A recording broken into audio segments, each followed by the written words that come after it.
गुफ्तगू का सिलसिला यूं ही जारी रहेगा, लेकिन लेते हैं एक छोटा सा break.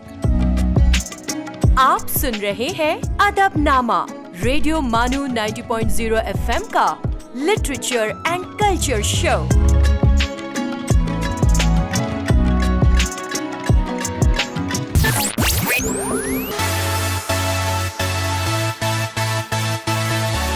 Keep listening to Radio Manu 90.0 FM.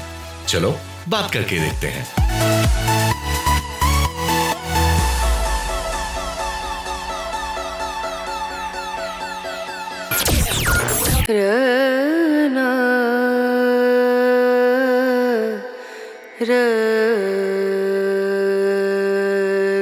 ये है रेडियो मानू 90.0 एफएम। आइए अब सुनते हैं द माइंडफुल मिनट।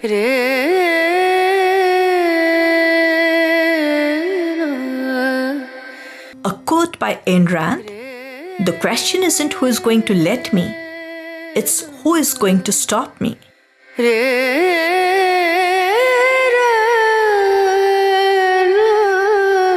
अच्छा समाज जिस्म के मानिंद है। समाज में जो दुखी हिस्सा है उसकी तरफ सबको ध्यान देना चाहिए। Mahatma Gandhi.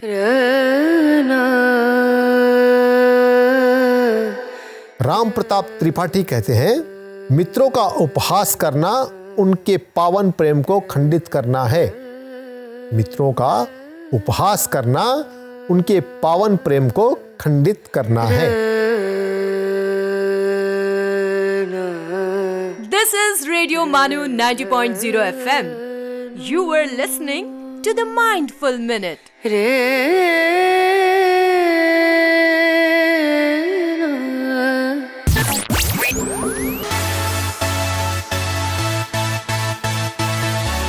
This is Radio Manu 90.0 FM. चलो बात करके देखते हैं।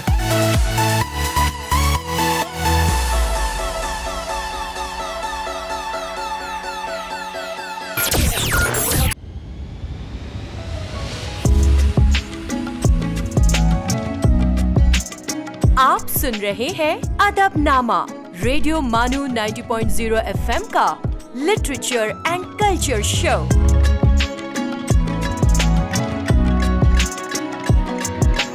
दोस्तों, ब्रेक के बाद फिर एक बार आपका हमारा एक खुसूसी प्रोग्राम अदबनामा में एक खैर मकदम है, जिसमें हम बातचीत कर रहे हैं जनाब तारिक कमर साहब से। तारिक कमर साहब, इस प्रोग्राम के अगले हिस्से में हम लोग आपकी शायरी के मुख्तलिफ पहलू यानी गज़लों के हवाले से बातचीत कर रहे थे, लेकिन आपके नज़्मों के हवाले से बड़े-बड़े शोराए किराम और नक्कादों का ख्याल है, इवन जावेद अख्तर साहब जो इस वक्त के बहुत ही नगमा निगार और बहुत अच्छे बाकमाल शायर हैं, उन्होंने आपके सिलसिले में कहा है कि इस वक्त जो है चंद नज़्म निगारों में आपका नाम शुमार होता है, और उन्होंने तो यहाँ तक कहा है कि जिन इन मौज़ूआत पर आपकी नज़्में हैं और जो दर्द और जो कर्ब और जो हालात से आगाही का जो हुनर आपके यहाँ मिलता है, वो किसी और शायर में हम असर शायरों में नहीं मिलता। तो आपके नज़्म के हवाले से हम लोग बातचीत करने की कोशिश करेंगे। तो मुख्तसरन आप नज़्में तो हम लोग सुनेंगे ही सुनेंगे। एक आप हमारे नाज़रीन को, हमारे सामईन को थोड़ा बताएँ कि आपके नज़्मों का जो की जो हैयत है या आपके जो मज़ामीन हैं, जो टॉपिक्स हैं, वो क्या हैं अक्सर? किन-किन मौज़ूआत को आपने टच देखिए, करने की बड़ा कोशिश की? अहम सवाल आपने किया है इम्तियाज़ भाई। ये सवाल बहुत अहम भी है और बहुत इसके पहलू भी हैं। तो देखिए, मुख्तलिफ असनाफ़ में तबा आज़माई करते रहते हैं हम तो चाहे वो ग़ज़ल हो, मरसिया हो, नोहा हो, जी, रुबाई हो, किता हो, नज़्में हों या जी, दूसरी और असनाफ़ हों, माहिया हो, सोरठा हो, तस्तीर हो, तसलीस हो, तो मुख्तलिफ जहतों में हमने असनाफ़ कोशिश की। जी, लेकिन ये खुदा का ख़ास करम भी रहा और लोगों की मोहब्बतें भी मुझे बहुत मिली कि जो दुनिया अदब के बड़े नाक़दीन रहे, चाहे वो शम्स रहमान फारूकी साहब रहे हों, गोपी चंद नारंग साहब रहे हों, प्रोफेसर जी, जी, शारिब रुदौलवी साहब रहे हों, या हम और भी बहुत से लोग हैं, और हाल में जो बड़े मोतबर शुराए किराम रहे हैं और हैं जी, जी, मौजूद, जी, तो उन्होंने बड़ी मोहब्बतों से नवाज़ा और बड़ी शफ़क़तों से मुझे नवाज़ा। तो उसमें एक नाम मोहतरम जावेद अख्तर साहब का भी है, जिन्होंने बारहा कई मौक़ों पर मेरी हौसला अफ़ज़ाई भी की।